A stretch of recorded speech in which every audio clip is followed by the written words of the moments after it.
BJP ने चुनाव से ऐन पहले अपना जांचा परखा और आजमाया हुआ सियासी दांव चलने का प्रयास किया है। एक बार फिर से वो चल भी दिया है और ये वो दांव है जिसे 2022 में गुजरात में अपनाया गया। तब विजय रूपाणी की जगह भूपेंद्र पटेल को यानी एक अनजाने चेहरे को सीएम बनाया गया और नतीजा यह हुआ कि बीजेपी ने रिकॉर्ड सीटों के साथ सत्ता में वापसी की। फिर 2022 में भी उत्तराखंड में 2023 के त्रिपुरा चुनाव से पहले भारतीय जनता पार्टी ने चेंज ऑफ गार्ड वाला फॉर्मूला अपनाया और इसका जबरदस्त सियासी फायदा भी हुआ और इन सब राज्यों में बीजेपी की जोरदार वापसी भी हुई।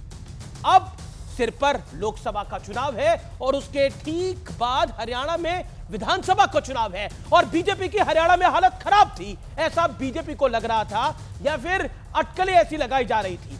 और इससे ठीक पहले हरियाणा में बीजेपी ने सीएम की कमान बदल दी है। तो क्या बीजेपी हरियाणा में एक तीर से 2-3 निशाने साधने वाली है? लेकिन एक तरफ यह फॉर्मूला है तो दूसरी तरफ सियासी पलटी भी जोरदार तरीके से चल रही है। हरियाणा में बीजेपी और जेजेपी की राह अब अलग हो चुकी है तो बंगाल से लेकर महाराष्ट्र तक विपक्षी गठबंधन में भी पलटी का सिलसिला जारी है। तो आज इन तमाम पॉलिटिकल मुद्दों पर होगी देश की सबसे बड़ी पॉलिटिकल बहस, सियासत पलटी मार। इस सियासत में किसी का कोई यकीन नहीं है। जन चौधरी जो कहते थे मैं चवन्नी नहीं हूं जो पलट जाऊंगा, लेकिन पलट गए। जेजेपी जो कहती थी हम नहीं पलटेंगे, उनको आज बीजेपी ने छोड़ दिया या फिर वो दरकिनार हो गए और उनकी पार्टी भी टूट गई। क्या वाकई ये सियासत पलटी मार है और इस सियासी हमाम में सभी एक समान है? आज इसी पर होगी सबसे बड़ी पॉलिटिकल चर्चा। मैं नायब सिंह ईश्वर की शपथ लेता हूं कि मैं विधि द्वारा स्थापित भारत के संविधान के प्रति सच्ची श्रद्धा और निष्ठा रखूंगा।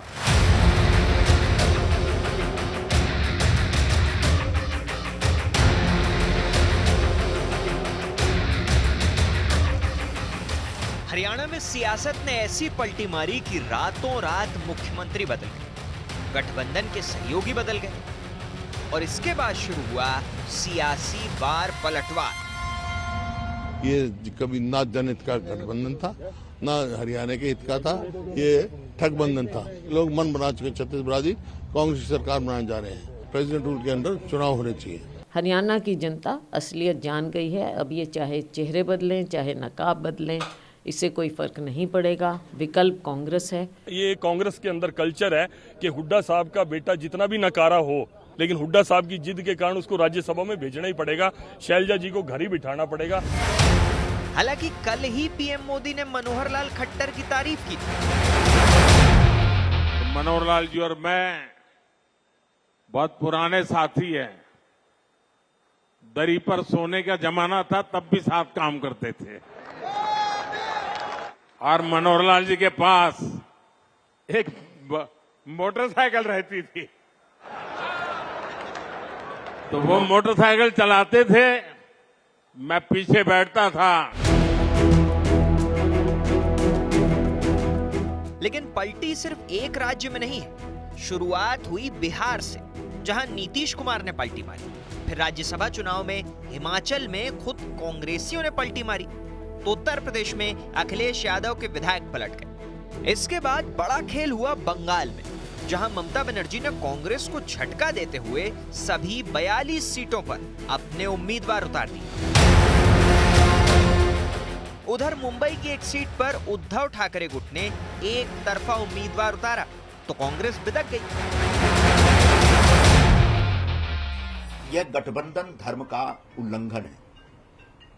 जब तक एनडीए फाइनल लिस्ट नहीं करती और अधिकृत तौर पर घोषित नहीं करती, तब तक पे जिन सीटों पर आज भी दावेदारी चल रही है अलग अलग पार्टियों की तरफ से, उन सीटों पे अपना उम्मीदवार घोषित कोई नहीं कर सकता। लेकिन आज बड़ा सवाल है कि गुजरात के बाद हरियाणा में बीजेपी ने जो कदम उठाया है, क्या वो लोकसभा और आने वाले विधानसभा के चुनाव में बीजेपी के लिए मास्टर स्ट्रोक साबित होगा? आज इसी पर होगी देश की सबसे बड़ी बहस, सियासत पलटी मार। और आज का आर पार भी जोरदार होगा और वक्त है अब आर पार के सुप्रसिद्ध विश्लेषण का। मैजिक वॉल पे चलते हैं। मास्टर प्लान 370 के लिए बीजेपी के मास्टर स्ट्रोक का विश्लेषण। Master stroke number 1, action Haryana में जेजेपी से नाता टूटा और जाट वोट बैंक में बंटवारा। इसका रिएक्शन ये होगा, एक्शन ये और रिएक्शन हो। मास्टर स्ट्रोक नंबर 2, देश भर में सीए लागू करा। गृह मंत्री अमित शाह ने जो वादा किया था, प्रधानमंत्री मोदी ने जो बात कही थी, रिएक्शन कोर वोट बैंक को एक बड़ा संदेश है मुल्क भर में, देश भर में। Master stroke number 3, action PM Modi की ताबड़तोड़ रैलियों और योजनाओं का ऐलान। सियासी समीकरण के साथ विकास के एजेंडे पर जोर है। बीते कुछ हफ्तों से ये हम देख रहे हैं। मास्टर स्ट्रोक नंबर 4, एक्शन 15 से 19 मार्च के बीच साउथ में दर्जन भर रैलियां करेंगे देश के प्रधानमंत्री। नॉर्थ और साउथ की सीटों का संगम बनाने की कोशिश है। बीजेपी इस बार साउथ इंडिया में परचम लहराना चाहती है और कल जब हमारा ओपिनियन पोल आएगा आपको हम बताएंगे कि आखिरकार ग्राउंड जीरो से रिपोर्ट क्या आ रही है। लेकिन आज का बड़ा प्रश्न यही है कि बीजेपी के आक्रामक रणनीति से क्या 370 की गारंटी है? क्या दलों को तोड़ लेने से 370 की गारंटी है, या यह बीजेपी का अति आत्मविश्वास है? यह भी आज का सवाल है। मेरे साथ बात करने के लिए कौन कौन है, आइए परिचय करा देते हैं। सुधांशु मित्तल मेरे साथ भारतीय जनता पार्टी के नेता हैं, बड़े दिनों बाद आर पार में जुड़ रहे हैं, उनका अभिनंदन है। सीनियर लीडर है भारतीय जनता पार्टी के। मेरे साथ आज की चर्चा में रोहित अग्रवाल हैं, रालोद के प्रवक्ता हैं, नेता हैं, उनका अभिनंदन है। सुनील यादव हैं, प्रवक्ता समाजवादी पार्टी के। मेरे साथ विवेक श्रीवास्तव हैं, लेफ्ट के नेता, उनका अभिनंदन है। मेरे साथ राजेश गुप्ता आम आदमी पार्टी के विधायक भी जुड़ेंगे, उनका भी अभिनंदन है। आप तमाम लोगों का स्वागत है। लेकिन आज की शुरुआत रोहित अग्रवाल आपसे करनी होगी, और शुरुआत इसलिए आपसे करनी होगी कि आप अभी अभी ताजे ताजे आए हैं इनके पास। लेकिन जेजेपी 4.5 साल थी, लेकिन जब वो गई है तो उसके विधायक टूट गए हैं, पार्टी छिन्न भिन्न हो गई है। सुनते दुष्यंत चौटाला परेशान है और कह रहे हैं कि मेरी पार्टी छीन ली मुझसे। आप तो अभी अभी ताजे ताजे गए हैं, देखिए 4 साल बाद आपके हालात क्या होंगे? देखिए, हालात जनता तय करती है, हालात कोई पार्टी या कोई गठबंधन तय नहीं करता है। राष्ट्रीय लोकदल जहां था वहां है। राष्ट्रीय लोकदल में है, किसान हित की बातें करता है, युवाओं के हित की बातें करता है, महिला हित की बातें करता है। हमने अपना गठबंधन बदला है, हम आज एनडीए के साथ हैं, और एनडीए के साथ इसलिए हैं क्योंकि उनके पास विचारधारा है, उनके पास नीयत है, आपके उनके नेता पास तो नीति है। आपने बोला आप जहां थे वहां नहीं है, आप समाजवादी पार्टी के साथ थे, अब आप वहां नहीं है। आपके नेता का मैं बयान कोट कर रहा हूं, जैन जी ने कहा था मैं चवन्नी नहीं हूं जो मैं पलट जाऊंगा, लेकिन वो पलट गए। अब वो चवन्नी है अठन्नी है मैं उसकी बात पर नहीं आता, लेकिन रुपया है, 2 रुपए है, 500 रुपए है, मैं उसकी बात पे नहीं आता। लेकिन पलटी तो मारी आपने, लेकिन जेजेपी ने भी पलटी मारी थी। आज जेजेपी किस हालात में आगे पहुंच गई है, पॉइंट ये है। उनके 5 विधायक बीजेपी के साथ आके बैठ गए। देखिए अमीश भाई, माननीय जयंत चौधरी जी ने यह बयान 2022 के चुनाव में दिया था। 2022 के चुनाव में हमारा जो गठबंधन था वो पूरी तरीके से इंटैक्ट रहा, और हमने समाजवादी पार्टी के साथ मिलकर चुनाव लड़ने का काम किया। समाजवादी पार्टी के आज अपने मूल स्वरूप में है जो 2022 में थी।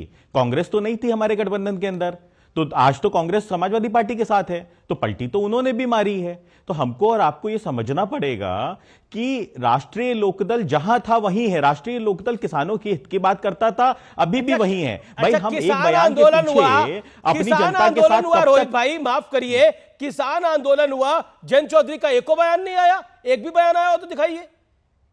किसान आंदोलन हुआ अभी पीछे, मैं समझ सकता हूं मजबूरी होती है, हाँ। लेकिन इस मजबूरी में जेजेपी का क्या हाल हुआ है ये सोच ले आप लोग भी, और आपका जो वोटर है वो भी सोचेगा इस बात को कि हो सकता है अभी इनके साथ तो फिर सपा के साथ चले जाओ, तो आपको वोट क्यों करना? अब जेजेपी के वोटर को तो सोचना पड़ेगा ना कि ये 4.5 साल तक तो बीजेपी के साथ रहे, अब क्या, अब ये अलग हो रहे हैं। अब कांग्रेस तो कह रही है कि पूरा गेम प्लान है। अमीश भाई, जो गठबंधन होता है वो जनता के हित में होता है, जो गठबंधन होता है वो कार्यकर्ताओं के हित में होता है, जो गठबंधन होता है वो कहीं ना कहीं विचारधारा का गठबंधन रोहित भाई, तो हमको और आपको ये समझना पड़ेगा ना, गठबंधन जो होता है वो नेता के हित में होता है, गठबंधन जो होता है वो पदाधिकारियों के हित में होता है, इसका जनता से कोई लेना देना नहीं होता। सीधी सी बात है, जनता से कोई लेना देना नहीं होता। ये पॉलिटिकल बयानबाजी है, चाहे विपक्ष का खेमा बोले चाहे पक्ष का खेमा बोले, दोनों के लिए मेरी एक बात है क्या उद्धव ठाकरे जनता के हित के अभी लिए जी- जनता के हित के लिए कांग्रेस के साथ चले गए थे? उनके पिताजी क्या क्या कहते थे?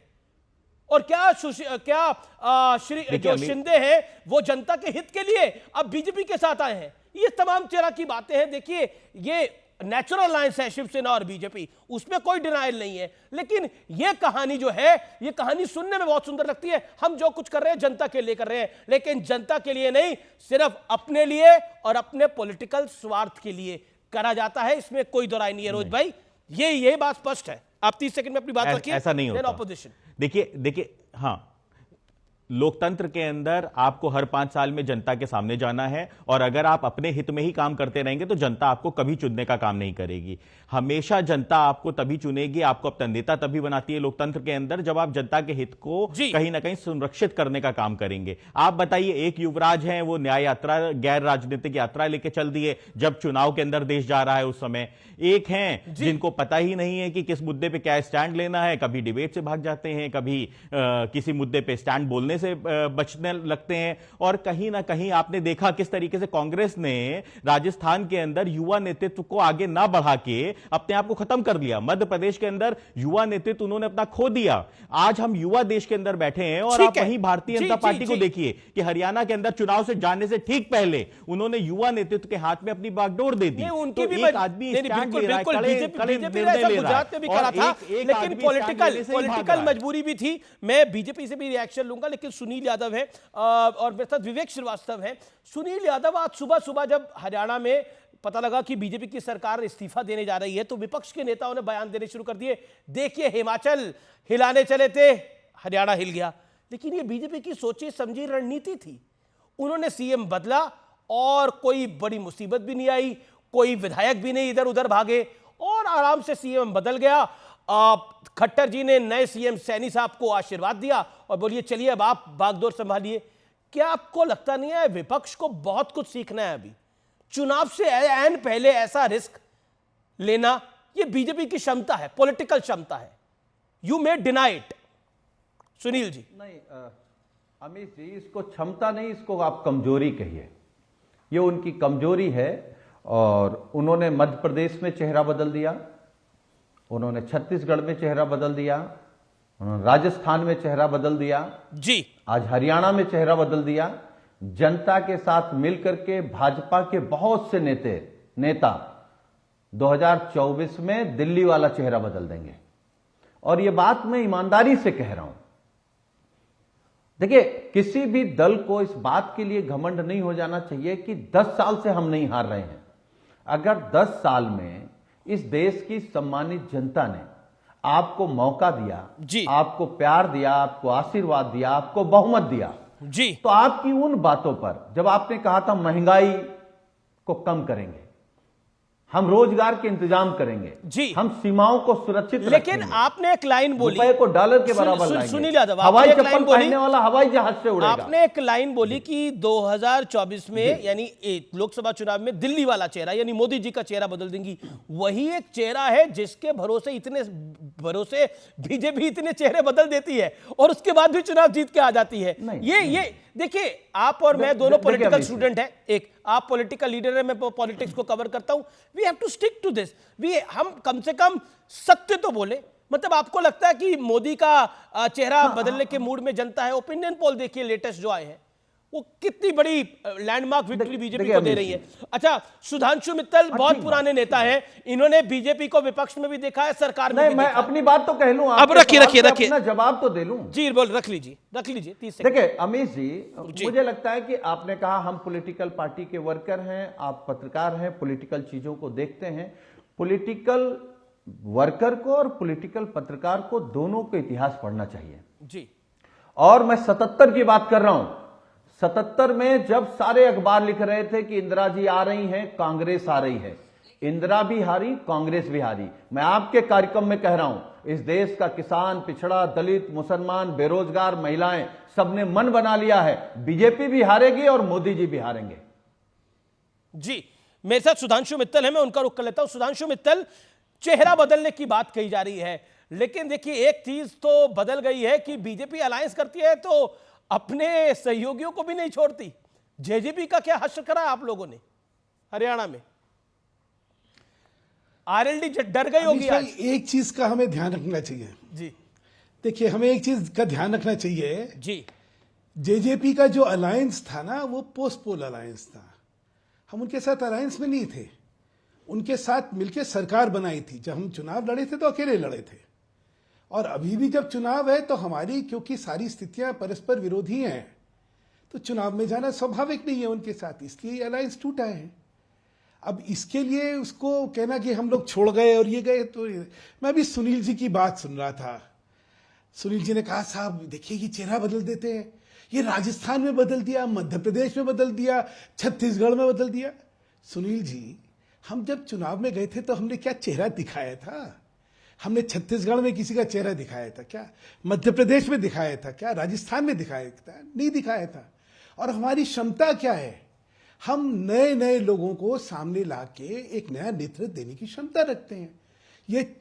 ये चल पानी है, ये अचल पानी नहीं है, ठहरा हुआ पानी नहीं है, इसमें एक बहाव है। इस बहाव की वजह से इसमें ग्रोथ है, इसका विकास है। आप लोग एक ही चेहरे पे ऐसे अटके हुए हैं कि हार हार हार हार, लेकिन नहीं, चेहरा नहीं बदलेंगे। आपकी मर्जी, हम तो चाहते हैं कि मोदी जी का चेहरा बदल रहे हैं आप लोग। से विपक्ष जो है एक चेहरा पे, मोदी जी का चेहरा बदल रहे हैं आप लोग। मैं कभी नहीं बोलता, प्लीज। 24 में हम नेतृत्व मोदी जी का लेके जा रहे हैं क्योंकि उनकी विश्वसनीयता है, उनके ऊपर इस देश को नाज है, इस देश को गौरव है उनको, और उनके नेतृत्व में लड़ रहे हैं और ठोक के लड़ रहे हैं। कोई उसमें हमारे यहाँ कोई किसी में संशय नहीं है उसके बारे में, क्योंकि आज देश में अगर उम्मीद किसी से है, देश में भरोसा किसी पे है तो नरेंद्र भाई पे है। जहां तक कांग्रेस का सवाल है या गठबंधन की राजनीति का सवाल है, अगर अमीश भाई आपने देखा हो तो अभी तक सिर्फ 47 सीटें ऐसी हैं जो कांग्रेस लड़ेगी किसी गठबंधन में। कहां इंडी की बात हो रही थी, कहां हो रही थी, और जो उनके साथी दल हैं वो सिर्फ जो है 36 सीटों पे लड़ेंगे। जी, सुनील यादव, मतलब 83 सीटों का टोटल गठबंधन हुआ है। एक अच्छा पॉइंट आप निकाल के लाए हैं। Sunil Yadav, respond to Sudhanshu Mittal. अमेश जी ने ठीक बात, सुधांशु जी ने एक सबसे अच्छी बात कही कि विश्वसनीयता है। हम किस विश्वसनीयता की बात करें? क्या मोदी जी ने 2 करोड़ रोजगार देने की बात कही थी, वो विश्वसनीयता पे खरे उतरे? महंगाई कम करने की बात कही थी, विश्वसनीयता पर खरे उतरे? किसानों की आय दोगुनी करने की बात कही थी, विश्वसनीयता पर खरे उतरे? सीमाएं सुरक्षित होंगी, क्या विश्वसनीयता पर खरे उतरे? डीजल पेट्रोल गैस के दामों को लेकर के क्या क्या कहा था, विश्वसनीयता पर क्या खरे उतरे?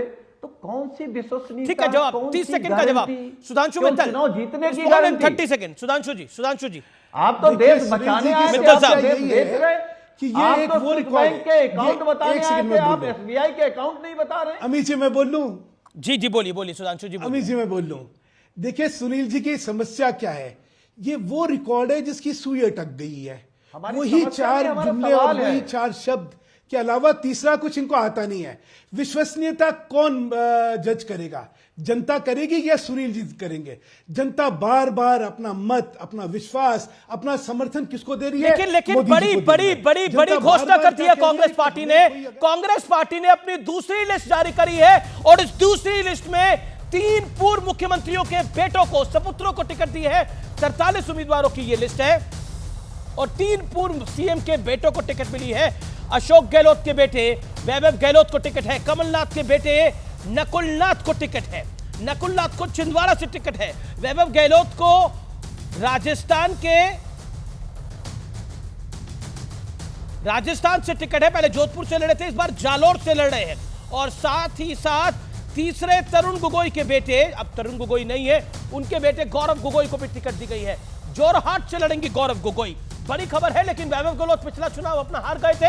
मध्य प्रदेश में एक ही सीट कांग्रेस पार्टी जीत गई थी, वो छिंदवाड़ा थी, नकुलनाथ की थी। और नकुलनाथ के और कमलनाथ के दोनों के बीजेपी में जाने की भी अटकलबाजी बहुत तेज हुई थी। और भूपेंद्र यादव के खिलाफ अलवर से कांग्रेस ने केंद्रीय मंत्री भूपेंद्र यादव, उनके खिलाफ एक मजबूत दमदार कैंडिडेट उतार दिया है, ललित यादव। ललित यादव के सामने होंगे भूपेंद्र यादव, भूपेंद्र यादव के खिलाफ लड़ेंगे ललित यादव। अलवर से एक और बड़ी टिकट की घोषणा हुई है। इस समय की यह बड़ी अपडेट है, यानी कांग्रेस ने 43 उम्मीदवारों की लिस्ट जारी कर दी है, लेकिन अभी तक अमेठी रायबरेली पर चुप्पी है। अमेठी और रायबरेली के बारे में कुछ नहीं कहा गया है। सीधी बात है, इसमें भी टिकट बंटवारे में भी परिवारवाद दिख रहा है, पॉलिटिकल परिवारवाद दिख रहा है क्या, ये एक बड़ी बात है। मेरे साथ कई सारे मेहमान हैं। सुधांशु मित्तल, आपका पहला रिएक्शन, कांग्रेस ने अपनी लिस्ट जारी करी है लेकिन अमेठी और रायबरेली को लेकर चुप्पी है अभी भी। कांग्रेस की समस्या यह है कि खौफ है उनको यूपी को लेके। स्थिति इतनी बुरी है कि पिछली बार कांग्रेस की एक सीट आई थी, वो भी सोनिया गांधी जी की आई थी। वो जानते हैं कि अब की बार वो सीट भी नहीं आने वाली है, इसलिए करेंगे क्या। देखिए, गठबंधन की बात करी थी, सापा के साथ क्या हुआ, कुछ हुआ क्या? क्योंकि कांग्रेस को समझ ही नहीं आ रहा, उनकी एम्बिशन से ज्यादा वास्तविकता जो है और धरातल में भूमिका जो है उनकी नगण्य है। तो कांग्रेस, हमें तो आपने देखा होगा, स्मृति जी ने चैलेंज दिया है कि राहुल गांधी भागे नहीं, आए ना अमेठी में दोबारा, सबसे कहा है लड़ो ना आके, फिर देखते हैं। क्यों? क्योंकि जिनका धरातल पे सफाया हो चुका है, जो सिर्फ अपने परिवार के नाम पर अपनी राजनीति को चमकाने में लगे हुए हैं, उनका क्या होगा? ठीक है, स्वाभाविक तौर से जनता में उनके प्रति आकर्षण खत्म हो चुका है, उनका रिजेक्शन होगा। अब उस रिजेक्शन के डर से आज कांग्रेस निर्णय ही नहीं ले पा रही है। अच्छा, अहमदाबाद पूर्व से रोहन गुप्ता कर रही थी, कांग्रेस प्रवक्ता रोहन गुप्ता को टिकट मिली है। अहमदाबाद पूर्व से रोहन गुप्ता चुनाव मैदान में उतरेंगे गुजरात के अंदर। मेरे साथ विवेक श्रीवास्तव में। विवेक श्रीवास्तव, सुबह तक जो मुस्कुराहट थी वो शाम तक मुस्कुराहट चली गई। आप लोग शोर मचा रहे थे, हरियाणा में सरकार चली गई, हरियाणा में सरकार चली गई, लेकिन ये तो अपने बूते बीजेपी ने सरकार बना ली। अब गठबंधन की भी जरूरत नहीं है। नहीं, देखिए, जब जेजेपी का गठबंधन हुआ था तब भी हम लोगों ने कहा था और एडवाइस भी दी थी दुष्यंत जी को कि भाई आप गलत तरीके का अनैतिक गठबंधन एक इनके साथ कर रहे हैं, सूनर और लेटर आपको समस्या आएगी। लेकिन उनके अपने कुछ व्यक्तिगत समस्याएं थी तो वो जुड़े और आज आईना देखा। लेकिन जो हुआ है इससे इलेक्टोरल बेनिफिट INDIA को ही होगा, कांग्रेस को ही होगा हरियाणा के अंदर। यह भी मैं आपको अश्योर करता हूं। इन्होंने जो कास्ट इकोनॉमिक्स करने की कोशिश करी है भारतीय जनता पार्टी ने कि भाई हम ओबीसीज और सैनीज के ऊपर कॉन्सेंट्रेट करेंगे, नया समीकरण ये बना रहे हैं। कांग्रेस को बेनिफिट कैसे होगा? कांग्रेस को बेनिफिट कैसे होगा? कामयाब होंगे नहीं, कांग्रेस को बेनिफिट कैसे होगा? राहुल गांधी के खिलाफ तो आपने वायनाड में कैंडिडेट दे दिया है। अब राहुल गांधी को तो जीतना चाहते नहीं है कि राहुल गांधी जीते। हाँ, बताइए। वो ट्रेडिशनली, वो देखिए, कांग्रेस और लेफ्ट ट्रेडिशनली लड़ती आई है 50 साल से, लेकिन केंद्र में हम हमेशा इकट्ठे रहे हैं और आगे भी आप देखेंगे। ये चाहे आप बंगाल में की आवाज उठाएं या पंजाब की या केरल की, ये लास्ट में हमारे बेनिफिट में जाएंगे। और जहां तक सुधांशु मित्तल जी बात कर रहे थे, देखिए मोदी साहब फिलहाल इनकी एक मजबूरी है, संघ और बीजेपी का एक लॉस ऑफ कॉन्फिडेंस कैडर में हो चुका है। ये राज्यों में भी इलेक्शन लड़ते हैं तो मोदी साहब को लाने की कोशिश करते हैं, इंडिस्पेंसेबल है वो, इस तरीके का एक माहौल है इनके यहां पर। तो जितने पुराने नेता हैं आप लाइए यंग लोगों को अपनी पार्टी में, प्रजातंत्र है, सब पार्टियों को आगे बढ़ना चाहिए। लेकिन मोदी साहब को आपकी एक कमजोरी है और आप देखिएगा हम बहुत खुश हैं इस चीज से, क्योंकि this is the beginning of the end. जब आप कैडर के, इन्होंने दिल्ली के पिछले चुनाव में हर्षवर्धन जी की सीट से किरण बेदी को जानबूझ के आंतरिक कलह की वजह से उतारा था। हमें मालूम है क्या कर रहे हैं, इस बार भी टिकट काटा है, तो we are aware of what is happening. ऐसा नहीं है, लेकिन यही है जी। इनका रोहित अग्रवाल रिस्पॉन्ड करना चाहते हैं। एनडीए के घटक दल है रोहित अग्रवाल, ये बीजेपी की बिगिनिंग नहीं है, बीजेपी का एंड होने जा रहा है। अब देखिए, एंड तो हो चुका है इंडिया गठबंधन का, अभी यूपी के अंदर बर्तन खटखटाना जारी है। अभी क्या है, कांग्रेस चाहती है कि बीएसपी अंदर आ जाए, पर अखिलेश जी चाहते हैं कि बीएसपी से बात ना की जाए। अभी कल की खबर है अंदरूनी कि मीटिंग के अंदर कांग्रेस के नेताओं को अखिलेश जी ने डांटा है। अखिलेश जी ने कहा है कि भाई आप या तो हमसे बात कर लो या उनसे बात कर लो। तो अभी तो इनके यहां तो स्थिति ये है कि सीट के बंटवारे के बाद भी गठबंधन की गांठ कब खुल जाएगी इसका पता नहीं है। तो यहां स्थिति है कि एनडीए की आप स्थिति देखिए कि वहां पे चुनाव के अंदर आप उतरने जा रहे हैं और इनके यहां अभी गठबंधन की गांठियां खुलने का काम कर रही हैं। तो ऐसी स्थिति में ना इनके पास नीयत है, ना नीति है, ना मुद्दे हैं, तो ये क्या चुनाव लड़ेंगे? ये क्या बात कर रहे हैं कि साहब खत्म हो जाएगा? आप वहीं पे आप स्थिति देखिए, वायनाड के अंदर आप राहुल गांधी के खिलाफ उम्मीदवार उतार के और यहाँ टीवी डिबेट के अंदर कांग्रेस की आप वकालत कर रहे हो। तो आप खुद अपनी नीयत और नीति को समझने की कोशिश करिए विवेक भाई, कि आप चाहते क्या हो? आप जनता को गुमराह कर करना चाहते हो या जनता को लेकिन गुमराह करके आप वोट लेना चाहते हो? आप ये समझते हो कि देश की जनता बहुत, ये मतलब आप कैसे राहुल गांधी के पक्ष में राहुल गांधी के खिलाफ कैंडिडेट देकर? नहीं, देखिए लास्ट टाइम भी कैंडिडेट सीपीआई का था, सीपीआई की ट्रेडिशनल सीट थी राहुल जी के आने लास्ट से टाइम आपका पहले भी। गठबंधन था क्या? तो वो एक बहुत ही बड़ा नॉन इशू है। हाँ, वो बहुत बड़ा नॉन इशू है। इशू ये है कि आप ये देखिए नर्वसनेस कि आरएलडी के स्पोक्स पर्सन को समाजवादी पार्टी की मीटिंग की सारी डिटेल्स ये पता करने की कोशिश करते हैं, घबराए हुए हैं कि पता नहीं मीटिंग में क्या हो जाए, किसको खड़ा कर दें, भारी पड़ी है भाजपा। अपने विपक्ष की जानकारी होना, नहीं, अपने विपक्ष की जानकारी होना कब से गुनाह होने लग गया। यही तो प्रोएक्टिव अप्रोच है जो आपके अंदर नहीं है। दोनों को आईना विवेक भाई, ये प्रोएक्टिव अप्रोच है। अमीश जी, मैं कुछ कह दूं? नहीं रोहित भाई, देखिए मैं तो आइडियोलॉजी का आदमी हूं और मेरा यह मानना है आइडियोलॉजिकल स्टैंड होना चाहिए, हार और जीत अपनी जगह है। और आज अमीश देवगन जी ने पक्ष और विपक्ष दोनों को थप्पड़ मारा है, स्टैंड है जो कि एक पत्रकार को मारना चाहिए के अंदर प्रत्याशी भी उतारोगे खिलाफ में, और यहाँ पे बात भी करोगे कि वोट दे दो राहुल गांधी को। इंटरेस्टिंग डेवलपमेंट है। उद्धव ठाकरे ने नितिन गडकरी को ऑफर दिया था कि वो आइए और वो शिवसेना उद्धव गुट से चुनाव लड़े, एमवीए से चुनाव लड़े, लेकिन नितिन गडकरी ने पहली बार इस पे अपनी चुप्पी तोड़ी है और कहा है कि ये एक तरह से बहुत हल्का बयान है, हास्यास्पद बयान है। यानी उद्धव के ऑफर पर गडकरी का पलटवार आया है और स्पष्ट रूप से बोला है कि ये इस तरह के ऑफर का कोई औचित्य नहीं बनता। नितिन गडकरी बीजेपी के कद्दावर नेता हैं, फॉर्मर प्रेसिडेंट रह चुके हैं, केंद्र में मंत्री है, बीजेपी के बड़े नेता हैं। उद्धव ठाकरे ने उनको डायरेक्ट ऑफर दिया था, लेकिन नितिन गडकरी ने अपनी तरीके से जवाब दिया है। मेरे साथ सुधांशु मित्तल हैं। सुधांशु मित्तल, नितिन गडकरी ने चुप्पी तोड़ी है उस विषय के ऊपर। क्या आपको लगता है कि जो उद्धव जी का ऑफर था वो अपने आप में इंटरेस्टिंग था? मुझे एक वो बड़ा गाना ध्यान आता है कि आग लगी हमारी झुपड़िया में जी। देखिए वहां तो संजय निरुपम और उद्धव वगैरह में क्या चल रहा है, तो आग लगी हमारी झुपड़िया में हम गाइए मल्हार जी। मतलब ऐसे हास्यप्रद और ऐसी मतलब बेतुकी, मुझे तो लगता है उद्धव जी का और शिवसेना का बाल ठाकरे साहब का एक स्तर था राजनीति में। आज स्तर का हल्कापना जो है, फुहड़पना, और नितिन जी को कहना पड़ा। कैसी फुहड़पनी की बात है। महाराष्ट्र की एक भी सीट पे अभी हमने निर्णय नहीं लिया क्योंकि वहां पे गठबंधन की राजनीति में हमें तय करना है, इसलिए नहीं अभी तक कोई घोषणा हुई। उसको अरे आपको टिकट डिनाई कर दी गई है, तो नितिन जी ने बता दिया कि भाई तुम किस तरह के नहीं, ये तो जब जाहिर है कि नितिन गडकरी साहब, मैं एक बात अभी बीजेपी में सुन रहा था, इस पे तो सारे मीडिया वाले बात करते हैं, ये तो खुली किताब है ये विषय। मैं टोक नहीं रहा था। विवेक भाई, आपका महाराष्ट्र में क्या है? विवेक भाई, महाराष्ट्र में कितनी सीटें आ रही हैं आपकी? अच्छा, अभी आप मतलब बीजेपी तो लड़ाई में भी है। नहीं, महाराष्ट्र में नहीं, आप तो महाराष्ट्र में, यूपी में लड़ाई में भी नहीं है। दो साधुओं का की नहीं, आप सुनिए, जब दो साधुओं की पॉइंट लिंचिंग विवेक हो जी, गई थी, तब सारे मीडिया ने, हाँ इंक्लूडिंग न्यूज 18, सबने हमें घेर लिया, साहब ये तो वामपंथी करवाते हैं। आज आप कह रहे हैं वामपंथ का क्या है? वामपंथ बहुत बड़ा है। वामपंथ के पॉलिटिकल वामपंथ बहुत बड़ा है, बहुत बड़ा है। वामपंथ बहुत बड़ा है। कितनी अच्छी है कि राहुल गांधी और कांग्रेस के साथ केरल में लड़ रही है और बड़े कम मिनिस्टर भाजपा के काम कर पा रहे हैं। त्रिपुरा में इन्होंने एक बहुत ही कम एजुकेटेड, शायद गठबंधन की राजनीति होनी चाहिए। मेरी चर्चा में लगातार नहीं बोलना होता। आप अपनी बात को रखिए, सुधांशु अपनी बात को रखिए। Sudhanshu Mittal, make your point, 30 seconds. ठीक, तो इनकी समस्या क्या है कि हाथी के दांत दिखाने के और खाने के अलग। अरे भाई, तुम्हारा अस्तित्व कहां है? केरल में है, वहां हम गठबंधन नहीं करेंगे। बाकी कहीं अस्तित्व नहीं है तो वहां गठबंधन कर लेंगे। अस्तित्व तो होना चाहिए, हैसियत तो होनी चाहिए।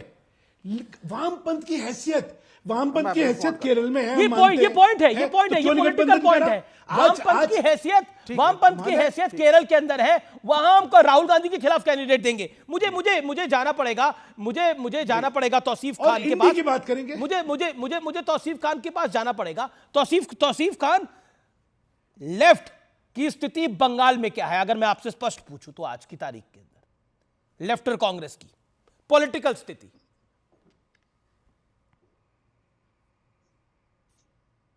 देखिए अमीश जी, अभी लेफ्ट के पास में 0 सीट है एमपी इलेक्शन का जो 2014-2019 में हुआ, और कांग्रेस के पास में 2 सीट है। आने वाले चुनाव में इसका परिणाम आपको दिख जाएगा, जनता जिसे वोट देकर जिताए। हालांकि ये बात सब जानते हैं कि बंगाल में ममता का लहर है और मैक्सिमम सीट ममता बनर्जी को मिलेगा। लेकिन मैं एक बात जरूर इनको कितनी सीटें मिलने की संभावना है? मैं लेफ्ट और कांग्रेस की सीटें पूछ रहा हूं, कितनी संभावना है आपके अनुसार? जी, मैंने बताया 2 और 0 है, और लगभग ऐसा ही कुछ रिजल्ट रहेगा। लेकिन आपने 4 नाम कांग्रेस के जिताए, गिनाए बाप और बेटे के। मैं बीजेपी से 18 नाम गिनाना चाहूंगा आपके दर्शकों के लिए। राजनाथ सिंह, पंकज सिंह, वेद प्रकाश गोयल, पीयूष गोयल, दिवेंद्र प्रधान, धर्मेंद्र प्रधान, प्रेम कुमार धूमल, अनुराग ठाकुर, माधव सिंधिया, ज्योतिराज सिंधिया, नारायण राणे, नीलेश राणे, रिंचू कारू, किरेन रिजिजू, राव बीरेंद्र सिंह, राव इंद्रजीत सिंह, सोनेलाल पटेल, अनुप्रिया पटेल, अर्जुन कुमार, भारती प्रवीण पवार, मंजुल के ठाकुर, शांतनु ठाकुर, रावशेप दारावे, संतोष दारावे, शिशिर Adhikari, Suvendu Adhikari, Kailash Vijayvargiya, Akash Vijayvargiya, BS Yediyurappa, BY Raghavendra, Gangadhar Fadnavis, Devendra Fadnavis, CPN Singh, RPN Singh, Jitendra Prasad, Jitin Prasad. तो जिसके घर खुद कांच के होते हैं, जिनके महल जो कांच के खड़े किए हुए होते हैं, उनको दूसरे के घर में पत्थर नहीं मारना चाहिए। ये मुद्दा के परिवारवाद है, ये परिवारवाद ये तो बीजेपी खुद कर रही है। वो किस मुंह से कहती है कांग्रेस? ठीक है, आपने परिवार, लेकिन मेरा सवाल है, यही सही है, क्या तो बंगाल के अंदर ममता बनर्जी ने वन साइडेड होके 42 के 42 कैंडिडेट अनाउंस कर दिए, कांग्रेस ने पलट के बोला कि यही दिक्कत है ममता बनर्जी की? सीट शेयरिंग को लेकर के बात हुई थी, सीट शेयरिंग को लेकर के कांग्रेस के साथ में रजामंदी नहीं हुई, और ममता बनर्जी ने आज नहीं, आज से 1-1.5 महीना पहले ऐलान कर दिया था कि 42 सीटों में तृणमूल के कैंडिडेट उतारे जाएंगे, और वो वही कर रही हैं। इसमें अलायंस जो है, तो लेफ्ट को आपने 1 सीट नहीं दी उधर। ओके, विवेक श्रीवास्तव इसमें कुछ कहना चाह रहे थे। मैं आऊंगा सुधांशु जी आपके पास। लेफ्ट के विवेक जी कुछ कह रहे। एक सेकंड, विवेक आपको लायक ही नहीं समझते वो 1 सीट देने के? नहीं, ये आपका एनालिसिस सही नहीं है। अमीश भाई मेरी बात सुनिए। मेरा एनालिसिस नहीं भाई है, ने क्या किया? आंकड़े हैं, कह दिया। अरे सर मेरी बात तो सुन लीजिए। INDIA की बात करिए, और ममता बनर्जी INDIA में है। तौसीफ भाई ने तो बीजेपी को आईना दिखा दिया। हमारी सीटें जो आएंगी भाजपा की 18 की 18 खत्म होंगी इस बार। मैं खुद खत्म होने को, फना होने को तैयार हूं, मैं खुद बर्बाद होने को तैयार हूं। भाजपा को दिखाया है। लेकिन ये बड़ा इंटरेस्टिंग पॉइंट है, मेरे को ब्रेक के बाद मैं इस पे जरूर रिएक्शन लूंगा। मैं खुद फना होने को तैयार हूं कि सामने वाला जरूर तबाह हो जाए, लेकिन मैं खुद तबाह होने को तैयार हूं। यही रिएक्शन है कांग्रेस और लेफ्ट का। अगर तो फिर क्या कहने? संजय निरुपम सही रो रहे हैं कि उद्धव ठाकरे ने एक तरफा सीट अनाउंस कर दिया। संजय निरुपम ने ट्विटर पे लिखा, कांग्रेस पार्टी का कार्यकर्ता जाएगा तो कहां जाएगा, लेफ्ट का कार्यकर्ता जाएगा तो कहां जाएगा, जब नेतागण ये सब कुछ कह रहे हो। सोचिए, समय की बहुत बड़ी खबर है, ममता बनर्जी कल सिलीगुड़ी बंगाल में बहुत बड़ी सीए के विरोध में रैली करने जा रही हैं। कल सिलीगुड़ी में बहुत बड़ा कार्यक्रम ममता बनर्जी करने जा रही हैं। बंगाल की मुख्यमंत्री ध्रुवीकरण के लिए लाए हैं सीए। रमजान के पाक महीने में सीए लाने का बीजेपी का प्लान है, ये कहा है ममता बनर्जी ने। सीए के खिलाफ ममता बनर्जी की रैली है, ध्रुवीकरण के लिए सीए लाया गया है। ममता बनर्जी ने बहुत बड़ा ऐलान कर दिया है। और क्या लेफ्ट और कांग्रेस भी ममता बनर्जी के साथ आएंगे इस विषय के ऊपर? ये एक बड़ी बात होगी। मेरे साथ बीजेपी के सुधांशु मित्तल हैं, मेरे साथ सुनील यादव हैं समाजवादी पार्टी के, मेरे साथ लेफ्ट के विवेक श्रीवास्तव है, तौसीफ खान है टीएमसी से। मैं आपके पास आता हूं मित्तल साहब। सुधांशु, आपसे सवाल है मेरा कि ममता बनर्जी कह रही है कि सीए बीजेपी ध्रुवीकरण के लिए लेके आई है और रमजान के पाक महीने में लेके आई है। कल बहुत बड़ी रैली करने जा रही है इसके विरोध में। अमीश जी, ध्रुवीकरण नहीं, ये तुष्टीकरण के लिए ममता जी का यह बयान है जो निंदनीय है। मैं सिर्फ ये पूछना चाहता हूं, पूरा सीएए के एक्ट में या जो रूल्स उसके आए हैं उसमें एक शब्द भी कहीं लिखा है मुसलमान? एक शब्द भी है मुसलमान के नाम का? और मुसलमान के खिलाफ है, रमजान के महीने में है। अरे मानसिकता क्या हो गई है भाई?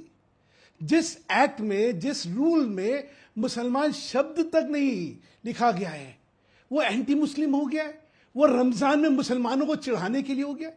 मुझे लगता है मुसलमान इस देश का जो है को गुमराह नहीं होने वाला है, वो भी समझता है कि क्या बातें करी जा रही हैं। इतने दिनों में अगर आपने बयान देखा हो एक एक मौलवी का, इनके धर्मगुरु का आया कि हमें इसमें कोई दिक्कत ही नहीं है। क्यों? क्योंकि जो पहला दुष्प्रचार हुआ था उसका जब स्पष्टीकरण हुआ कि भाई ये तो उन देशों के लिए है जहां पे की थियोक्रेसी है, जहां पे हर उस देश का एक राज धर्म है। जी हाँ, लेकिन ये नहीं सवाल है, तौसीफ, जैसे श्रीलंका में नहीं जी है। जी तौसीफ, पॉइंट ये है कि ये ध्रुवीकरण के लिए है या तुष्टीकरण के लिए है?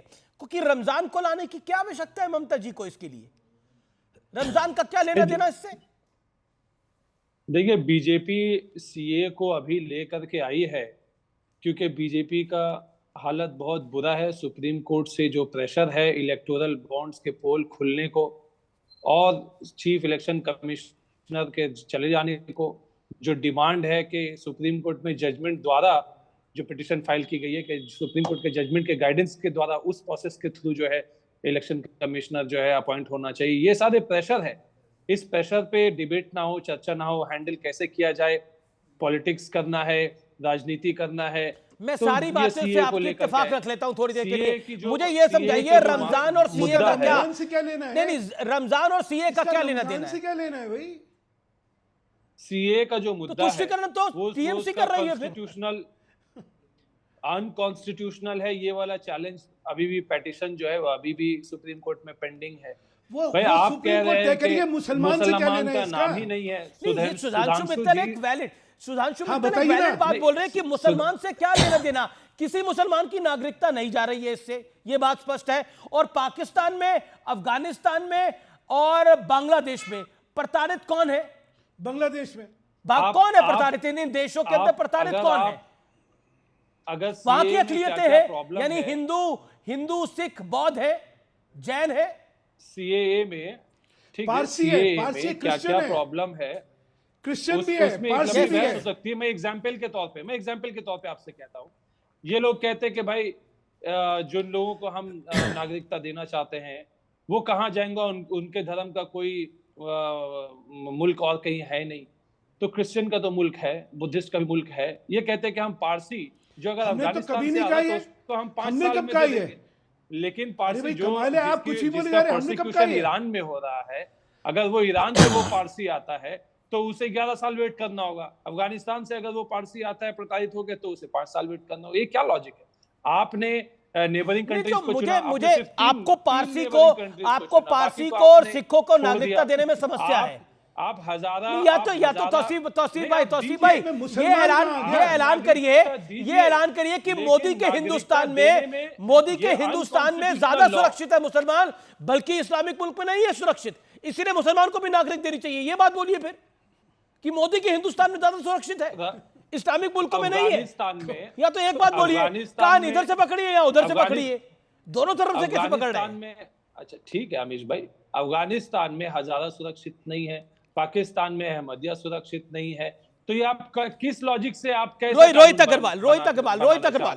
अग्रवाल सीए, वहां पे एक स्टेट रिलीजन है, थियोक्रेसी है। या that's the point, Islamic state है वो कोई इस्लामिक स्टेट है वो।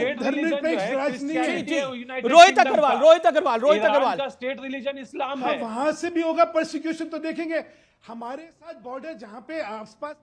ठीक है, Rohit Agarwal wants to make a point. Rohit Agarwal, मतलब नींद से सो के उठे और एक हमने कानून पास कर। अमीश जी नहीं, कानून तो कब का पास हुआ है, नोटिफिकेशन अब आया बस। वो इंतजार कर रहे हैं कि भाई चुनाव आएगा तब हम करेंगे। अमीश जी नहीं, अमीश जी एक बात समझनी पड़ेगी। 2019 में कानून पास हुआ, सदन में कानून पास हुआ, तब ये क्या कर रहे थे ममता बनर्जी जी? तब क्या कर रही थी कांग्रेस? और 6 साल सरकार ने लिए जनता को समझाने के लिए कि ये नागरिकता देने का कानून है, नागरिकता लेने का कानून नहीं है, और उसके बाद नोटिफाई कर रही है। और अभी तौसीफ खान कह रहे थे कि मुद्दों से भटकाने की कोशिश कर रहा है एनडीए। तो आप ये बताइए कि भैया फिर मुद्दों के ऊपर रैली करनी चाहिए थी ना, सीए के ऊपर रैली क्यों करनी? तो मुद्दों से तो आप भटकाने की कोशिश कर रहे हो। ठीक है, नहीं, सुनील आपको पहले समझना चाहिए कि आप मुद्दों के ऊपर रैली नहीं करते हो, सीए पे रैली करते हो, उसके बाद आप कह रहे हो कि सब मुद्दों से भटकाने का काम सुनील कर रहे हैं। यादव आपको तो ये समझना पड़ेगा ना। मुद्दा तो इलेक्टोरल बॉन्ड है। नहीं, मुद्दा तो इलेक्टोरल बॉन्ड है, तो बात रैली इलेक्टोरल बॉन्ड पे करते, सीए पे क्यों कर रहे हो? रमजान सीए क्यों लेके आ रहे हो? तो इलेक्टोरल बॉन्ड पे कर लो ना फिर, तो कर लो रैली। किसने इनकार किया? रैली करिए इलेक्टोरल बॉन्ड पे। सुनील यादव, रैली करी जा रही है, रैली का विषय तय हो रहा है कि सीए पे करेंगे, रमजान के पाक महीने में आ गया है और बात इलेक्टोरल बॉन्ड की हो रही है, और गठबंधन में कोई किसी को सीट देने को तैयार नहीं है। बंगाल में ममता देने को तैयार नहीं है, केरल में लेफ्ट देने को तैयार नहीं है, लेकिन हम साथ साथ हैं। जैसे कादर खान के साथ जॉनी लीवर थे। देश का एक बड़ा मुद्दा जरूर है कि देश के प्रधानमंत्री जी ने देश के कुछ चंद उद्योगपतियों को करीबन 16 लाख करोड़ रुपए माफ कर दिया, और उन्हीं चंद उद्योगपतियों से बीजेपी ने पैसा ले लिया। ये एक जांच का विषय है। इसमें हम धन्यवाद देंगे सुप्रीम कोर्ट को कि जो लोग स्विस बैंक का अकाउंट बताने आए थे वो एसबीआई का नहीं बता रहे हैं। मैं बीजेपी के प्रवक्ता से, एसबीआई ने इलेक्शन कमिश्नर को आंकड़े दे दिए हैं।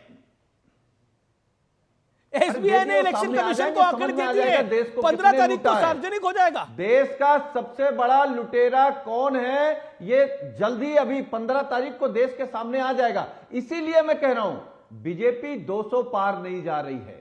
और बीजेपी के प्रवक्ता कह रहे थे बस वही 2-4 जुमले हैं वही कहते हैं। हम कह रहे हैं आप देश के सामने 10 जुमले बता दीजिए, हम उन 10 पे बात नहीं करेंगे, उसके बाद आपके 100 जुमलों पर बात करेंगे। उस पर तो जवाब दे दीजिए। आपके वादे, अभी तो आप कह रहे हैं विश्वसनीयता है मोदी जी की, ये मोदी जी की गारंटी है, और जैसे ही बढ़ जाते हैं फिर वो गारंटी खत्म हो जाती है, फिर वो जुमला हो जाता है। क्या देश की किसानों की आय ठीक है, जवाब रोहित अग्रवाल कुछ ऐड करना चाहते हैं। रोहित अग्रवाल मैं आपको सुधांशु जी मौका दूंगा। रोहित अग्रवाल। अरे रोहित क्या करेंगे, बेचारे हैं रोहित, कल कहीं थे कल कहीं होंगे। अरे आप बीएसपी हम भाजपा से पूछ अच्छा, रहे हैं लड़ाई बीएसपी आपके साथ होगी कि नहीं होगी गठबंधन में? अच्छा रोहित, आप बेचारे हैं। नहीं, बिल्कुल ठीक कह रहे हैं, आरएलडी से लड़ भी नहीं पाएंगे। हाँ, नहीं ठीक कह रहे हैं। सुनील यादव इस समय बेचारे की स्थिति में ही है, क्योंकि सीए सम्मान की 2 रोटी हमेशा अच्छी होती है, अपमान की 7 रोटियों से। सुनील यादव, एक बात आपको ये समझना पड़ेगा, तो इसलिए नहीं हमारे नेता को कुछ सुनील यादव आप अपने नेता की चर्चा करिए, बात ही नहीं कर रहे। तो आप ये समझिए कि बात जनता की करनी है, क्योंकि मैं भी बहुत कुछ बोल सकता हूं। हाँ बिल्कुल, आप स्थिति में नहीं है, बिल्कुल, क्योंकि आपने धोखा देने का काम किया, इसलिए आप बिल्कुल स्थिति में नहीं है हमसे बात करने। आपसे थोड़े लड़ रहा हूं। बिल्कुल आपको तो बनाया समाजवादी पार्टी ने, बिल्कुल आपसे क्या लड़ेंगे? अरे भैया, आप चौधरी चरण सिंह जी की विचारधारा से उत्पन्न दल हैं। आप तो राष्ट्रीय लोकदल की उत्पन्नता है। आपने तो राष्ट्रीय लोकदल को 1979 में धोखा दिया और अब जयंत चौधरी जी को धोखा देने का आपने काम किया। तो आपको तो ये समझना पड़ेगा कि आप तो उत्पन्न ही हमारी विचारधारा से हुए। विरासत भाजपा से लड़ती रहेगी। तो आपने किसके सामने की? कांग्रेस के सामने नतमस्तक की है। पिछड़े के लिए, किसके सामने नतमस्तक की है? देश के लिए लड़ती रहेगी। आप तो कहीं लड़ते हुए दिखाई नहीं दे रहे सुनील भाई। अरे भाई, आप बहस कर भी नहीं सकते हैं, क्योंकि आपको पता है कि आपने धोखा देने का काम किया है। आपको पता है उत्तर प्रदेश की जनता आपको जवाब देने जा रही है, और जो पार्टी शून्य आने जा रही हो वो बात कैसे करेगी? बिल्कुल आप हमसे बात नहीं कर सकते। मैं आपकी मजबूरी समझ सकता हूं, क्योंकि आप ये नहीं बता पाएंगे कि बीएसपी के साथ आप आएंगे कि नहीं आएंगे। कांग्रेस वालों को एक सेकेंड, आप उल्हाने आपको नाराजगी है रोहित अग्रवाल से, आप कह रहे ये बेचारी हैं। मैं सारी बातें आपकी मानता हूं। अब आप बताइए बंगाल में बेचारा कौन है? कांग्रेस बेचारी है बंगाल के अंदर, लेफ्ट बेचारा है। ममता जी ने एक सीट भी नहीं दी। केरल में राहुल गांधी बेचारे हैं, वायनाड में उनके खिलाफ कैंडिडेट खड़ा कर दिया लेफ्ट में। कौन बेचारा है? कौन बेचारा है बताइए मुझे। देखिए, हम आपको बता रहे हैं। देखिए, जो फार्मूला नीतीश कुमार जी ने इंडिया गठबंधन बनाते समय दिया था, या लालू प्रसाद यादव जी ने कहा था, और भी देश के बड़े नेताओं ने कहा था कि 1-to-1 चुनाव हो जाएगा तो भाजपा हार जाएगी। बंगाल में 1-to-1 है, बिहार में 1-to-1 है, यूपी में 1-to-1 है, दिल्ली, पंजाब, सब जगह, और भाजपा सब जगह हारेगी। क्या आप मतलब राइट ऑफ कर रहे हैं लेफ्ट और कांग्रेस को बंगाल के लिए? आपको लग रहा है कि महाराष्ट्र के अंदर 200 सीटें नहीं पाने जा रही है देश में। आप भी मन बना लीजिए कि परिणाम आते समय आपकी क्या लाइन होगी। नहीं, कोई बात नहीं, अगर जो परिणाम आएंगे वो बताए जाएंगे, लाइन इसमें क्या तय करनी है, परिणाम जो होंगे वही लाइन होगी, परिणाम जो होंगे वही लाइन होगी। लेकिन मुझे 2019 के परिणामों का याद है, कई पॉलिटिकल पार्टियों के नेता गायब हो गए थे। इस बार कृपया कोई ना हो, बीजेपी जीते या विपक्ष जीते, लेकिन आर पार में अब वक्त है सत्य और तथ्य का। लंबे इंतजार के बाद आखिरकार देश में सीए अब लागू हो चुका है। हालांकि अभी भी देशवासियों के मन में झूठ का मकड़जाल बुनने का भरसक प्रयास किया जा रहा है। व्यूअर्स, इससे सावधान रहिए। ममता बनर्जी कह रही है कि रमजान में सीए लाने के पीछे बीजेपी की एक बड़ी प्लानिंग है जी। तो असाउद्दीन ओवैसी कह रहे हैं कि मोदी सरकार एक बार फिर लोगों को सड़कों पर उतरने के लिए मजबूर कर रही है। इसके अलावा सीए को मोदी सरकार की ध्रुवीकरण वाली पॉलिटिक्स बताया जा रहा था।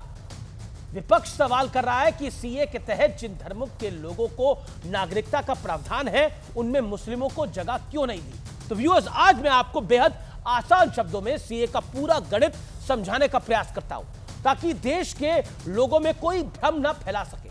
सीए के तहत भारत के 3 पड़ोसी देश पाकिस्तान, अफगानिस्तान और बांग्लादेश से आए अल्पसंख्यक शरणार्थियों को नागरिकता देने का प्रावधान है।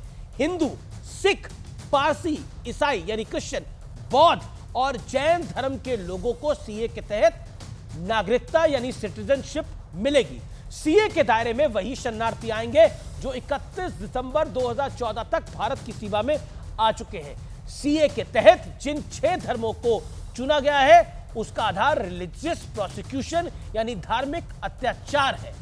अब जो लोग भ्रम फैला रहे हैं, वो बताएं कि पाकिस्तान, अफगानिस्तान और बांग्लादेश जैसे इस्लामिक मुल्कों में, इस्लामिक देशों में मुसलमानों पर धार्मिक अत्याचार कैसे हो सकता है। अब कुछ और सत्य और तथ्य समझ लीजिए। पाकिस्तान में 1951 में 15% से ज्यादा हिंदू आबादी थी, लेकिन 1998 आते आते ये हिंदू आबादी घट गई और सोचिए कितनी रह गई, 1.6%। 1951 से 1998 तक हर साल 60,000 हिंदू पाकिस्तान में गायब होते गए और आज पाकिस्तान में 1% से भी कम हिंदू बचे हैं और कोई ऑफिशियल आंकड़ा नहीं है। वो 0.5 या 0.2 भी हो सकता है। इतना ही नहीं, पाकिस्तान में आजादी के वक्त 23% अल्पसंख्यक थे, लेकिन 2017 में ये आबादी घटकर 3% रह गई। यानी करीब 70 साल में अल्पसंख्यकों की 20% आबादी गायब हो गई। कुछ ऐसे ही हालात बांग्लादेश में भी है। 1971 में बांग्लादेश की आबादी में करीब 25% हिंदू थे, जो अब घटकर 9% से भी कम बचे हैं। और अफगानिस्तान में तालिबान का शासन आने के बाद तो तस्वीरें पूरी दुनिया ने देखी है। सभी ने देखा है कि कितनी मशक्कत के बाद हमारे सिख भाई गुरु ग्रंथ साहिब को लेकर भारत पहुंच सके। ये तस्वीरें सब कुछ बयां कर देती है। ध्यान देने वाली और सोचने वाली बात यह है व्यूअर्स कि दुनिया भर में 55% से ज्यादा इस्लामिक देश है जहां मुस्लिमों को शरण मिल सकती है, लेकिन हिंदुओं और सिखों और जैनियों के लिए भारत अपने दरवाजे नहीं खोलेगा तो आखिर कौन सा मुल्क खोलेगा दुनिया के अंदर? क्योंकि उनका मूल मुल्क, उनका मूल देश यही है।